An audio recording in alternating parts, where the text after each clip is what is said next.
Dapat yung ating pong pagpupuri, amen, yung ating pong paglilingkod sa Diyos, ay hindi lamang yung gusto natin, kundi sa bawat araw, mag-offer tayo ng pagpupuri sa ating pong Panginoon, mga kapatid. Amen? Kaya dapat po maunawaan natin bilang mga Kristiyano na tumanggap sa Diyos, ang paglilingkod po sa Diyos ay hindi lamang sa araw ng linggo, kundi araw-araw ay mag-aalay tayo ng pagpupuri, mag-aalay tayo ng pasasalamat sa Diyos hanggang tayo po ay nabubuhay. Sa dictionary po, sa Webster Dictionary, sinerge ko po kung anong ibig pong sabihin ng hallelujah. See, among God's people the world over, there is a special word that is used to express praise God.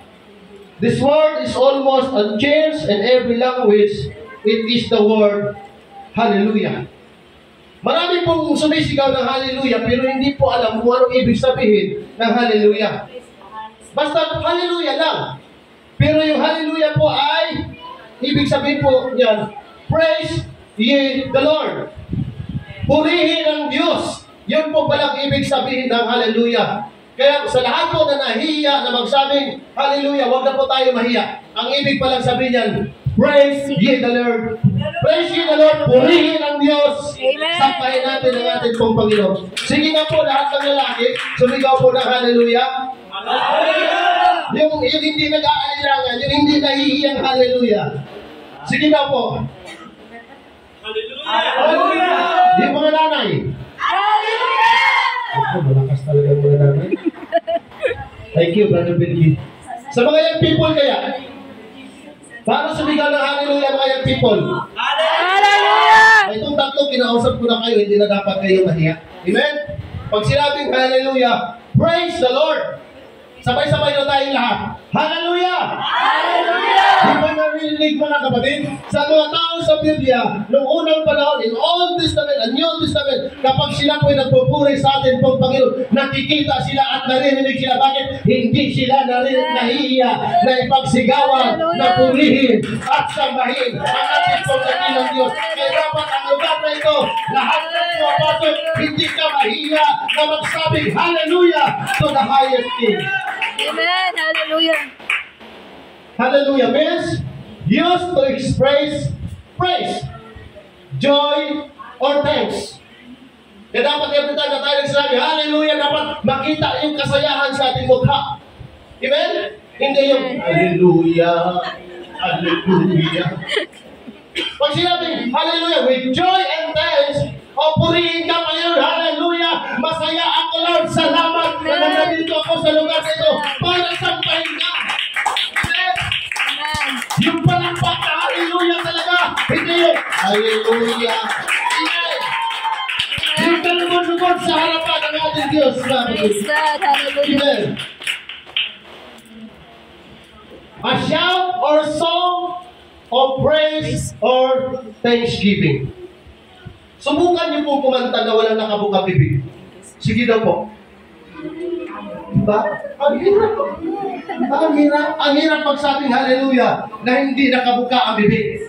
Kaya every time na tayo aawit, pagpupuri sa ating Panginoon, ibigay na natin yung the best, mga kapatid, basta para sa Diyos. Amen. Oh, hallelujah. Salamat po ng marami sa atin pong Panginoon. Thesaurus Dictionary. How delightful yung halimbawa, nangungutang ka sa bangko ng 2 milyon. Tapos, inapprove ka ng bangko. Anong mararamdaman niyo mga kapatid? Mangutang ka ng 2 million sa bangko tapos inapprove ka? Sasabihin mo, nalungkot ako. Kasi di ba? Parang inapprove ka 2 million, uutangin mo sa bangko, inapprove, tapos maging malungkot ka? Ay, magpapasalamat ka, baka lahat ng tao doon sa bangko, lahat ng mga nagtatrabaho doon, pasasalamatan mo eh. Tama? Pero pagsamahin lahat ng pera sa bangko, hindi pa rin yan maitutumbas sa kayang ibigay ng Diyos sa ating mga kapatid. Kaya every time na tayo nakarating sa lugar na ito, daig pa natin na nagtatrabaho sa bangko. Tama? Kung natutuwa tayo, kung halimbawa pinautang tayo ng 2 million sa bangko, how much more kung ang Diyos? Bakit? May mga pera sa bangko at kayamanan sa bangko na hindi kayang magpagaling ng sakit ng tao. Pero pag dito, hindi ka man pautangin ng pera, pero kung magpupuli tayo sa ating Panginoon, gamitin lamang natin ang word na hallelujah, gamitin lamang natin ang word na praise the Lord, may himala ang ating Panginoon, dahil ang bangko ay walang himala, mga kapatid, sa Diyos lang may himala. Amen! Praise God, kaya nakakalungkot kung mawawala pa tayo sa paglilingkod sa atin pong Panginoon. Hallelujah means, praise ye the Lord. It is a universal exclamation or adoration. Dapat ang lahat ng tao sa buong mundo, lahat ng may hininga at nabubuhay sa buong mundo, dapat magpuri sa Diyos at magsabi, praise the Lord, hallelujah. Pero sad to say, mga kapatid, maraming mga tao na hindi nakakagawa ng ganyan dahil nagkakaiba po ang ating pong pananampalataya. Ibig sabihin, pag sinasabing universal, dapat obligado tayo. Kaya kung hindi man lahat ng tao sa buong mundo nagpupuri sa ating pong Panginoon, nawa yung mga tao, tayo mga tao na nandito sa lugar na ito, dapat lamang tayo magpuri sa ating pong Panginoon na hindi po tayo nahihiya. Dahil pangkalahatan po ang pagpupuri sa Diyos. Pag sabing hallelujah, hindi lamang dapat pastor ang nagsasabi. Pag sinabing hallelujah, hindi lamang dapat ang mga asherin ang nagsasabi. Pag sinabing hallelujah, purihin natin ang Panginoon. Drummer ka man, musician ka man, song leader ka man, back-upper ka man, anumang function natin sa lugar na ito, sa iglesia ito, dapat masaya tayo na nagpupuri. Dapat masaya tayo na sumasamba sa ating Panginoon. Ito po yung obligasyon natin eh. Amen? Praise God. Pagkalahatan. Ibig sabihin, yung pagsamba po natin sa Diyos ay pinumulalas natin, mga kapatid. Amen? Yung pagpupuri na nagmumula sa puso. Eh, pastor, hindi na nga, kahit hindi bumubuka yung bibig ko, basta yung puso ko nagsasabi na mag-praise the Lord, basta yung puso ko nagsasabi ng mga hallelujah. Ang kasiyahan ng tao, mga kapatid, ay nakadepende sa laman ng puso mo. Pag masayahin ang puso mo, masayahin ang mukha mo. Pag puno ng problema ang puso mo, magre-reflect sa mukha natin. Pero yung tayo ay merong anointing at presensya ng Diyos, yung Espiritu ng Diyos ang nasa ating puso, mga kapatid. Puro positibong bagay ang makikita sa ating mukha. Puro positibong mga bagay ang lumalabas sa ating pong mga labi. Amen? Di ba? Nakakalungkot na lahat ng mga hininga ay dapat magpuri sa Diyos. Pero talo tayo ng ibon. Talo tayo ng mga living things na nabubuhay. Pastor, nahirapan kasi ako magsabi, praise the Lord, hallelujah. Kasi hindi kaya ng puso ko. Grabe ang bigat ng pinagdadaanan ko. Mga kapatid, lahat na bago pa nilikha tayo mga tao, lahat na ng solusyon sa problema natin, binigay na ng Panginoon. Kaya kung unawaan po natin yung konsepto sa paglilingkod sa Diyos, yes, darating talaga ang problema. Pero tayo mga Kristiyano, alam na natin ang solusyon yan. Every time na tayo may problema, pumunta tayo sa Panginoon, lumapit tayo sa presensya ng Diyos, yung ating problema, isigaw natin yan, oh praise the Lord, oh hallelujah, marami akong problema, Panginoon, pero bago pa ako naging tao, salamat na mayroon ka ng solusyon sa aking mga problema. Kaya sabi ng Panginoon yung mga maya na pinapakain ng Diyos, kayo pa kaya? Amen? Pastor, bakit kami sa utang, ang dami namin problema, makaka-praise the Lord, hallelujah ka pa ba yan? Ang hirap naman kasi sa Panginoon Ang dami-daming mayayamang tao sa mundo, sa mahirap pa kami na ilagay. Pastor, dapat puro mayaman na lang tayo lahat. Kung puro mayaman tayo, patay tayo lahat, mga kapatid. Sino magsasaing, mayaman ka? Diba? Sino mamamasada, mayaman ka? Sino magtitinda ng isda ay mayaman ka? Sino maghuhuli ng isda ay mayaman ka? Magpasalamat tayo mga kapatid na kahit hindi tayo mayaman, pero mayroon tayong Diyos na pinaglilingkuran. Nauunawaan natin yung konsepto bilang. Sabi mo sino kami wala kang pera? Ay mag-hallelujah tayo, kapatid na Lord. Wala ka tayong pera mga kapatid. Tama lang ang ginawang Diyos.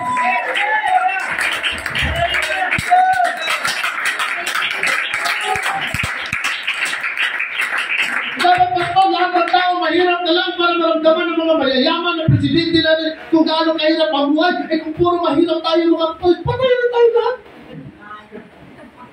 Tama. Kung ano ari-ari ano, nanakawin eh. Kung hindi ka magpatayan ka. Di ba balanse ang pagkagawa ng Diyos? Amen. Pastor, dapat Amerikano na lang ako kasi para matangos ang ilong ko. Bakit? Pag hindi ba matangos ang ilong natin, hindi tayo masaya mga kapatid? Buti na lang matangos ilong mo. Pastor, bakit sila gwapo? Ako pangit? Mga kapatid, kung walang pangit, walang gwapo. Walang compare. Kaya lahat ng mga gwapo maganda, magpasalamat kayo sa katabi nyo kung mas gwapo kayo at maganda. Kasi kung wala sila, hindi natin masasabing gwapo tayo. Hindi natin alam na espesyal ang paggagawa sa atin ng Diyos. Amen. Kahit pabaliktad yung isang mata natin, pabaliktad yan. Espesyal tayo sa harapan ng Diyos. Dapat, Pastor, lahat ng mga mukha pare-pares na lang, yung puro kay Coco Martin, Dingdong Dantes. Tapos dapat puro Marian Rivera. Ang gulo ng mundo, mga kapatid, pag ganyan ang ginawa ng Diyos. Amen. Kung lahat tayo puro Coco Martin. Tapos may nagnakaw doon, pumasok dito kamukha ni Coco Martin. Sino uulihin ngayon ng pulis? Yung pulis kamukha din ni Coco Martin. Di ba? Pagdating sa husgado, yung mga pulis, yung hinuli, yung kinasuhan, pati yung judge, order in the court, kamukha ni Coco Martin. Pati yung mga abogado, kamukha ni Coco Martin. Sino kakasuhan ang gulo? Bakit yung asawa ko ang pangit, yung asawa mo ang gwapo? Ay kung parehas yung mukha natin puro gwapo, alam mo pa ba na asawa mo yun? Kasi parehas lahat. Amen? Oh, hallelujah. Ikaw at ako, espesyal na nilikha ng ating Panginoon. Kaya yung ating asawa, lalaki, asawang babae, wala nang pinakadabi siya. Yan na yung pinakadabi sa buhay natin. At ipagmalaki at ipagpapasalamat. Kaya nga, praise the Lord. Kaya nga, hallelujah. Amen? Napakabalag natin ngayon. Kaya mamaya sa pagpupuri, ano mang problema natin? Yung word na hallelujah, gamitin natin ang pagpupuri sa Diyos. Maraming tao gusto magpuri sa Diyos, hindi nakakapagpuri. Bakit nasaan ngayon? Nasa hospital. Yung iba ngayon, sinasakay sa ambulansya. Yung iba nasa kasahaan. Yung iba nalunod. Yung iba nahulog. Yung iba nabalian. Yung iba nadukutan. Yung iba nasaksak. Yung iba nabalil. Pero ikaw kahit wala kang pera, natirito ka sa pisisya ng Diyos. Kaya it's the time to rejoice. It's the time to worship. Magkapasabi kayo ang praise the Lord. Hallelujah. Kasi kung nasa hospital ka ngayon, mayroon kang mag-anak na naghihingalo, hindi ka mapapakali, mga kapatid. Pero tingnan mo, dinala ka ng Diyos sa lugar nito para bigyan ka ng kapayapaan. Even yung ating mga puso, ayusin ng ating pong Panginoon, mga kapatid.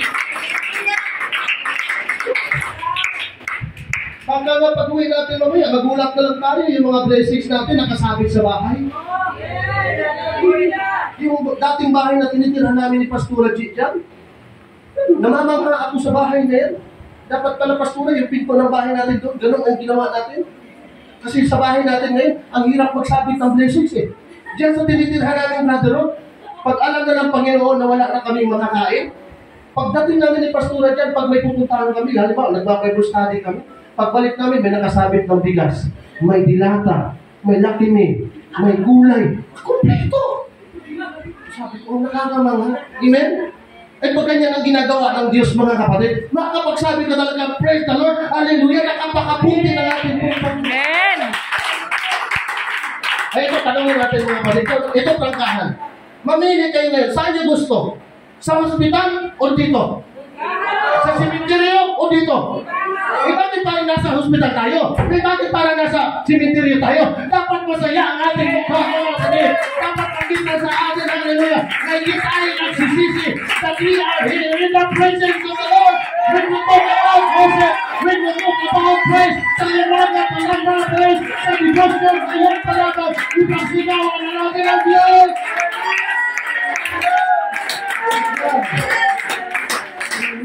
Diba? Nakakasaya namin, nakita natin si Brother Doom. Kaya lahat tayo magkatulad ng sakit ni Brother Doom, may sakit siya pa, hindi tayo makalakad. May tao pa kaya ang simbahan? Amen? Yeah. Kaya bawat punta, bawat pasok natin sa lugar na ito, himala ng Diyos, mga kapatid. Kahit wala kang pera, salamat sa himala, Panginoon. Kahit wala kang asawa, salamat sa himala, Panginoon. Kahit wala kang girlfriend, salamat. Kahit wala kang girlfriend, salamat. Ang mahalaga, mayroon kang Diyos na nagpapalampas ng kanyang presensya. Kaya pinaglurin, maraming pong salamat sa atin pong Panginoon. Other praise like thank the Lord, glory to God, praise the Lord. Kabisado na natin ito, di ba? Pag sinabi praise the Lord, thank you Lord, tayo mga Kristiyano, hindi na tayo durante dyan. Tayo bautismano sa tubig sa pangalan ng ating Panginoong Jesucristo. Tayo bautismano sa Espiritu Santo. Pag sinabing thank you Lord, pag sinabing praise the Lord, hindi na tayo ignorante dyan. Kaya every time na mayroong tatayo sa likod ng pulpito at magsasabi, mga kapatid, pasalamatan natin ang Panginoon. Dapat mag-uunahan tayo sa pagpapasalamat sa ating Panginoon. Kasi po, mga kapatid, ang nakakalungkot, matagal na tayo Kristiyano, matagal na natin narinig at thank the Lord, ang praise the Lord. Hindi na ba parang sasawa na tayo kasasabi praise the Lord? Mga kapatid, para sa Diyos, huwag tayong magsawa. Amen. Every morning is a blessing come from the Lord. Kaya gawin natin yung pinaka-the-best na pagsamba para po sa ating pong Panginoon. Kahit may palakpak, kung natin dati niya, gabi na tayo nakapalakpak sa artista eh. Ang mga kanya, gabi na tayo nakapalakpak. Pero pag sa Diyos natin, oh my God, hallelujah! Lagi natin sinasabi, kung ayaw magkulay, nagsasabi mo, magkulay tayo mga kapatid, kaya nakakaya ka mag-ibon pa magkulay sa ating pong Panginoon. Tama sa ating pong Panginoon. Okay, kung hindi ako kinahabagan ng kagalingan ng Panginoon, kapatid, diyan ko makatayo. Sa dami-dami pwedeng tamaan ng prangkaso, akong tinamaan. Amen? Hindi naman kasi sinabi ng Bible, pag Kristiyano ka na, pag pastor ka, hindi ka tamaan ng sakit eh. Amen? Praise God. Munti ko pa masisi yung 10th year wedding anniversary namin ni Pastor Adi. Pagkagising ko ng umaga sa prangkaso, sabi ko, salamat Panginoon. Pinagaling mo na ako sa prangkaso ko. Sabi ni Pastor Adi, paano yung Pastor? Wedding anniversary natin ngayon. Wala na plano eh. Sabi ko, pumunta tayo sa pasyalan ng mayayaman. Wala man tayong tayo pera, pupunta tayo sa pasyalan. Di ba may pasyalan yan, yung Don Quixote, ano lang? Yung pasahero, paraiso ni Don.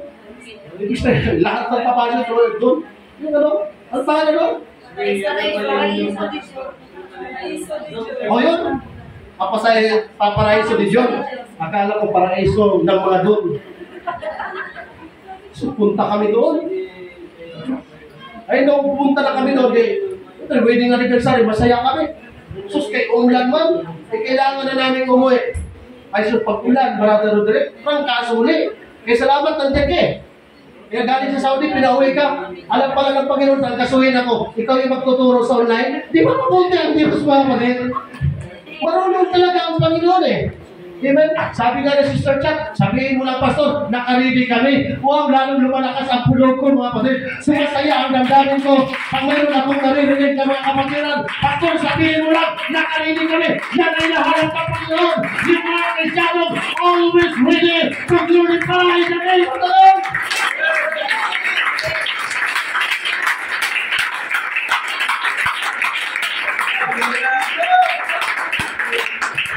Hallelujah. Sabi ka nila, birthday mo, anumang klase ng okasyon, wala ka mang tinanggap sa buhay mo. Pero pag alam mo na yung puso mo ay pinaparahanan ng Espiritu ng Diyos, mga kapatid, napakapalad na po natin tayo. Amen. Kaya sa atin po mga young people, pag sinabi, praise the Lord, thank you God, huwag nating pagkagising pa lang pasalamatan natin ang Panginoon. Amen. Kasi kumuna po sa ating mga Kristiyano yan. Ang nakakagulat mga kapatid, matagal na tayong Kristiyano, paglabas natin dyan, yung pagtagalabas, magsabi, thank you Lord, praise the Lord. Amen. Hallelujah. Salamat po sa atin po, Panginoon. Diba? Sister Jero, kahit po yan, kahit pagod, kahit minsan kinakapos tayo ng hininga, o sa lahat na nakamotor dito, di ba mapala tayo? Kasi ang daming sumintang dyan eh. Pero tayo, di ba, Brother Amel? Sabi ko kay Brother Rod kagabi, inadahanan kami, nasiraan ng kutsi. Sabi ko, kung sa akin na Brother, nahirapan ako. Oo. Sabi na gawin mo dyan, hindi mo na katulad ng motor na madaling itulak. Amen? Kaya sa buhay natin mga kapatid, saan man tayo nilagay ng Panginoon ngayon, ano lang standard ng buhay natin ngayon, pasalamatan natin ang Diyos sa bahay natin ng Diyos. Praise God.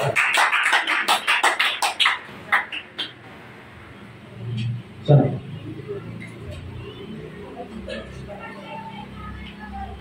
The Bible is filled with exhortation to praise God for all His wondrous works. Dahil sa kamangha-manghang gawa ng Diyos. Kaya, bigay natin yung ating pong pinakadabis. Hindi lamang sa pang-aawitan ang ibigay natin ang ating pinakadabis. Every time na nandito tayo sa loob ng iglesia, every time na tayo sa samba, alalahanin natin ang kabutihan ng Diyos. Kaya huwag tayo magreklamo kung puro bigas lang ang kinakain natin, walang ulam. Sino mo dito kasi ng ulam sa bahay? Wala. O di ba? Salamatan natin ang ating pong Panginoon. Huwag tayong nainggit sa iba sa mga bagay na mayroon sila na wala tayo. Amen? Natin silang kikita. Dapat walang mga bagay na makakapekto sa atin pagdating sa worship, sa pagsamba natin sa ating pong Panginoon. Ang dami mga tao, nagsisisi sila bakit ganyan ang buhay nila. Pasalamatan natin ng Diyos, mga kapatid, bakit ganito ang buhay natin. Pasalamat tayo, tao tayo. Buti, kung ginawa tayong aso. Sino masaya dito ginawa pusa? Pastor, buti pa, aso na lang ako. Pastor, buti pa, pusa na lang ako. Bakit naman? Kasi pag aso ka, pag pusa ka, kumakain ka na lang eh. Walang problema. No? Pag nagutom, atake lang sila. Sabi ng kwento ng pusa,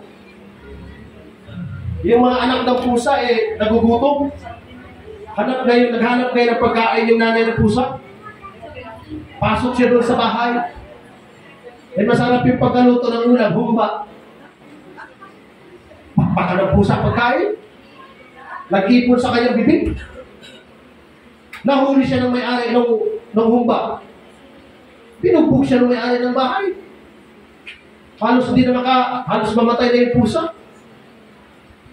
Pag-uwi niya doon sa bahay, sabi ng mga anak niya sa loob ng mga maliliit na pusa, Nay, anong nangyari sa'yo? Galing ng mga pusa, nagsasalita eh.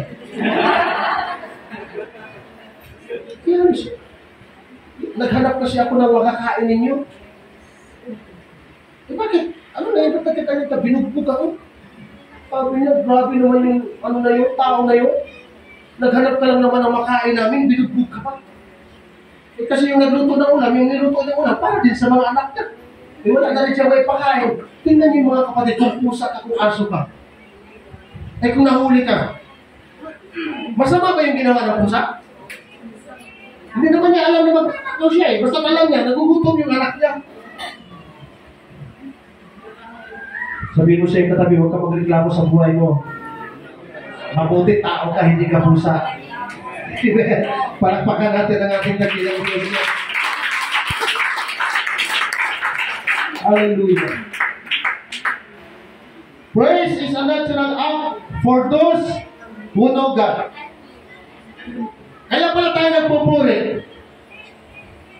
Sumisigaw ng praise the Lord, hallelujah, dahil normal lang yan kung kilala mo ang Diyos.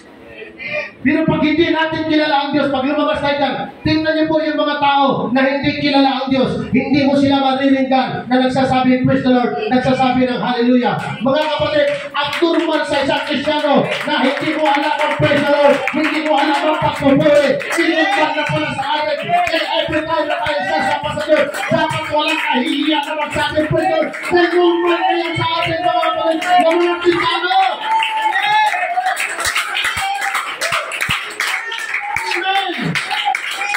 Hallelujah, every time na papasok tayo, walang sisita sa'yo kung iiyak ka, walang sisita tayo kung luluhod ka, walang sisita tayo kung tatalong ka, walang sisita tayo kung sasayaw ka, basta para sa Diyos yan, normal yan sa isang Kristyano na magpupuri sa ating Panginoon.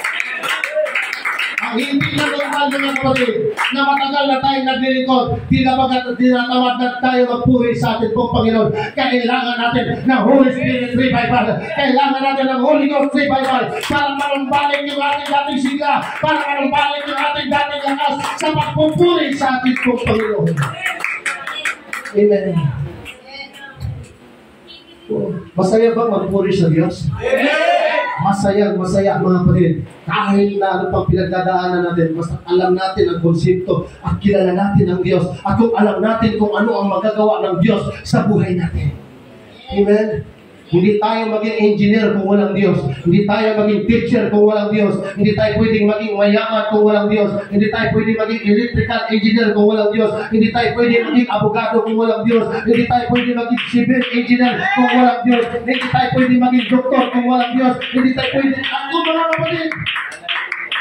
Paglabas natin sa mundong ito, wala tayong pag-aari. Ano bang mayroon tayo ngayon, inihanda na talaga ng Diyos yan para sa atin. Kaya salamat na tinawag tayo para paglingkuran ang ating Panginoon. Hallelujah! Continually, spontaneously. Praise is the highest expression of worship. Kaya tingnan niyo po, kapag tayong tao hindi nagbabasa ng Biblia at napunta tayo sa religion na bawal magbasa ng Biblia, kung anong sinasabi nila, yun na lang ang sundin natin. Pero tingnan mo kapatid, pag alam mo ang konsepto at sinasabi ng Biblia, amen? Kahit hindi sinasabi ng pastor na magpupuri ka, kasi alam natin, kaya tayo pupunta sa church para magpuri sa atin po, Panginoon. Amen? Worship, adores, and reverence God for who He is. Praise expresses appreciation and gratitude for all He has done. Kung may asawa kang gwapo, salamat sa Diyos. Kung may anak kang gwapo, salamat sa Diyos. Amen! Lahat naman tayo po, salamat sa Diyos. Pastor kutsara namin, isa lang, salamat sa Diyos. Pastor tinidor namin, isa lang, salamat sa Diyos. Pastor plato namin, isa lang, salamat sa Diyos. Pastor kaldero namin, isa lang, salamat sa Diyos. Ano mang mayroon ka, salamat sa ating pong Panginoon. Amen. May mga tao sa Biblia na ulat sila, hindi nakakakita, literal. Pero grabe ang kanilang pagpupuri sa Panginoon. Nagpapasalamat sila na kahit bulag sila, mayroon silang buhay. Tayo mga kapatid, kompleto, hindi bulag. Nakikita natin yung mga bagay na maganda sa ating paligid. Yan po ay kabutihan ng Diyos sa atin na dapat lamang natin siyang purihin at sambahin. Psalms chapter 66 verse 2. Sing for honor of His name, make His praise glorious. Kaya nga po, lagi natin pinapakiusap sa ating mga musician kasama ko, sa ating pong mga song leader kasama ko, sa ating pong mga back-upper kasama ko, sa lahat ng mga awit sa Panginoon, maging seryoso talaga tayo. Dahil yung ating awit ay para sa Diyos yan, mga kapatid, na habang tayo ay umaawit, pagsamba natin yan sa ating pong Panginoon, na sa tuwing tayo ay umaawit, bumababa at kumikilos ang presensya, ang Espiritu ng Diyos. Kaya sa lahat ng gusto matuto, umatin po kayo sa pulpit ministry. Akala natin yung ginagawa natin dito, okay, ay hindi pala. Kasi hindi tayo magiging epektibong mag-aawit without prayer. Hindi tayo magiging epektibong manunugtog without prayer. Amen? Hindi tayo ipopromote ng Panginoon dahil magaling tayo. Hindi iaangat ng Diyos ang ating buhay dahil matalentado tayo. Iaangat ng Diyos ang ating buhay. Ipopromote tayo ng ating Panginoon kung makita ng Diyos ang ating puso, yung desire ng ating puso, na kaya natin ginagawa yan para sa ating Panginoon. Kaya nga ang sabi ng ating General Superintendent, Pastor Cesar Pisanyo, yung mga tumutugtog niya na palitlit, yung kumakanta niya na palitlit, huwag patayin, paupuin. Bakit? Hindi ba pwedeng tuloy ang salita ng Diyos kung wala sila? Mga kapatid, pagdating sa gawain ng Panginoon, dapat stricto tayo at mahal natin ang gawain ng ating Panginoon na lahat ng ating ginagawa dito ay pagsambayan sa harapan ng ating dakilang Diyos. Without God, our talent is nothing. Amen. Hindi porket pastor ako, hindi na ako magpupuri sa Diyos. Amen. Hindi ba porket manunugtog ako, hindi ako pwede magsabi, praise the Lord. Napakasarap tingnan mga kapatid na habang tumutugtog at umaawi tayo, tumutulo ang ating luha, nagpupuri tayo sa ating Panginoon, na yung ating puso, bukal yung ating ginagawa para sa Diyos mga kapatid. Kaya nga sinasabi sa Biblia, kapag tayo magagawa ng ating Panginoon, hindi pwede sa atin ang palit-lit, tayo mga frontliner, dapat number 1 tayo nangunguna. Sabi mo sa iyo katabi, boom! Boom! Kasama na ako dyan, mga. Amen? Kasama na ako dyan. Hanggang wala pa tayo sa langit, hindi talaga tayo mapiperfect. Nobody's perfect, maliban ang ating Diyos. Pero gawin natin yung pinaka-the-best to glorify the name of the Lord. Amen? Kasi po, kung sino pang babalik ng mga visitors? Ayaw ko lang simba dyan, ang gulo pala dyan. Pero mayroong taga-Bulacan, si Simba ng Kabanatuan ng Ilocos. Ayaw ko naman, taga-Bulacan ka, bakit nakarating ka ng Ilocos? Kasi ang linis ng siya doon. Kaya yung ating mga tatlong Hebrews, pag pinakintap yung, kasama na ako, pag Pastor, medyo hindi maayos yung pagsabon mo eh. Sabihin nyo sa akin mga, para ayusin ko. Amen. Sabihin mo siya, katang special child ka. Kasama na ako. Bakit hindi natin aayusin mga kapatid? Special child tayo. Wala ka pa sa lupa, pero nakasulat na yung pangalan mo sa aklat ng buhay. Ito, kandidato na ito, papuntang langit. Ito, nakapinga na ito, mga ito, papuntang langit. Dumating na ba yung kapatid natin na Tagalas Piñas? Mayroon pa lang. Akala ko si Sir Edith, kayo ng pinakamalayo. Imos, mayroon pa lang. Tagalas Piñas. Sa Putin? Anong malayo? Sa Putin, Las Piñas? Las Piñas na rin. Praise God. Salamat sa atin po, Panginoon. Ang nakakalungkot, pag yun pa nabirong mauna, no? Taga Las Piñas. Tapos tayo nandito kasama ako. Nali? Di ba masaya? Amen? So nawa, may napulot tayo mga kapatid sa umagang ito. Everybody shout, Hallelujah! Hallelujah! Di ba ang lakas?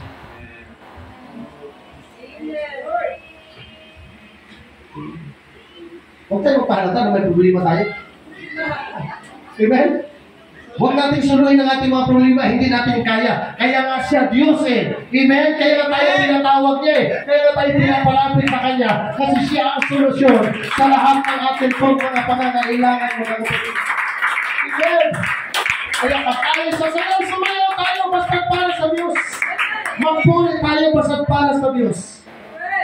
Amen? Gawin natin yung mga bagay na kalugod-lugod po sa atin po, Panginoon. Sa mga pagsusunod na pag-aaral pa ito mga kapatid, huwag po tayo manghihinayan talaga. Dahil dito natin makikita, sayang yung mga araw na wala tayo sa loob ng simbahan. Amen? Ngayon pa lang, ako'y naniniwala mga kapatid, na wala pa man yung word of God, ang Diyos ay naghasig na ng mga word of encouragement para hindi tayo mapagod at manghinawa na maglingkod sa ating pong Panginoon. Nung hindi kami naglingkod sa Diyos, malapit akong mamatay. Nasa yung nanay ko na diyan, nilason ako. Pinagsilusan eh. Nilason ako mga kapatid.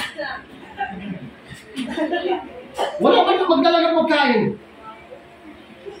Pero pag naglingkod ka, kahit malayo yung pasinaya sa kalugkog, kahit maulan, may magdadala ng pagkain.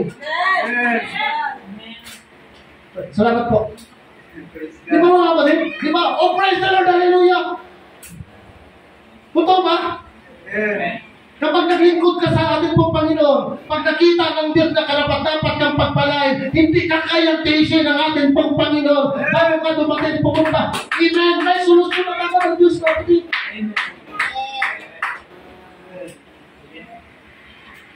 Ganun po kaganda pag naglingkod kayo sa Diyos. Alam niyo po ba na yung binibigay natin sa simbahan, nakikita ng Diyos yan? Yung ating mga church rental, yung ating preachers, mga kapatid, nakalingkod yan. Kasi kung hindi natin ginawa yan, matagal na tayo hindi nagsama-sama, Sister May. Amen. Matindi yung pag-ibig eh. Naturingan pa naman pag-ibig. Ano mo pag-ibig, Sister May? Salamat sa mga tagapag-ibig at iniibig niyo kami. Eh, pag tayo naniniwala sila paalala. Uy, iniibig namin kayo, kaya napapaalala kami, baka makonklus kayo. Salamat sa pag-ibig.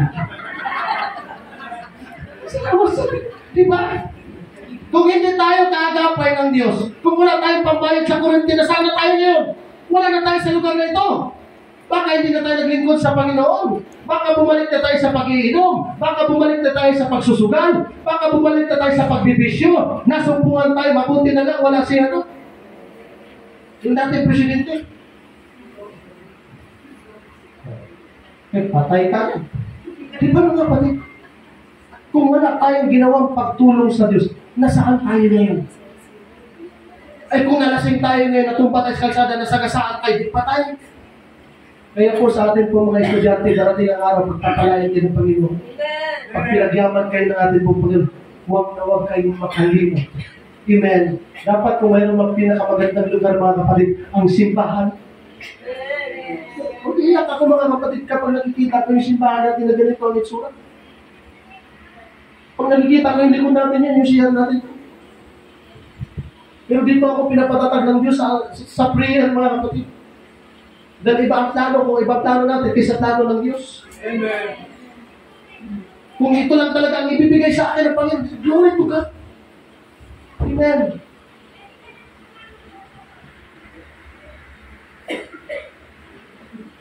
Hallelujah.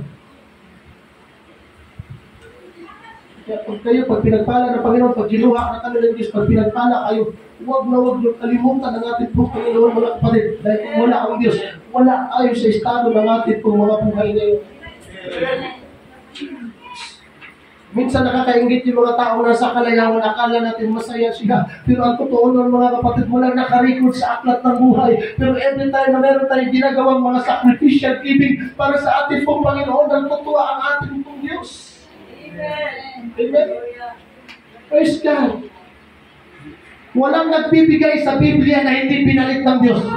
Walang nagbigay ng sacrificial offering sa Biblia na hindi pinagpapala ng ating pong Panginoon. Amen? Lahat ng ating pong ginagawa is an act of worship and praise unto the Lord. Amen? Hindi ka man ma-recognize ng tao, kitang-kita po ng ating pong Panginoon ang ating pong ginagawa. Amen? Palakpakan natin ang Diyos. At habang pumapalakpak tayo mga kapatid, pasalamatan mga Panginoon, salamat na ginamit mo ako. Lord, salamat na ginamit mo ako, kaya nakabayad kami sa kurente. Lord, salamat kaya ginamit mo kami, nakabayad kami sa tubig. Lord, salamat na ginamit mo kami, kaya nakabayad kami sa chasmisan. Lord, salamat na kung darating pang araw na kung tayo ay pagpapalain mga kabayan, tayong lahat. Hallelujah. Wala na pong pinaka-importanting dapat tayong mahalin. Ang mahalin natin ang gawain ng Diyos, mga kapatid. Dahil wala tayong pinakamagandang may papamana sa ating pamilya. Yung lumaki sila na naglilingkod sa ating pong Panginoon, na kahit wala na tayo, payapa ang ating puso na alam nila, na susundan nila ang mga yapak natin, na kahit walang-wala tayo, ay hindi naging hadlang para sampahin at purihin at paglingkuran ang ating pong Panginoon. Tayo pong lahat ay tumayo sa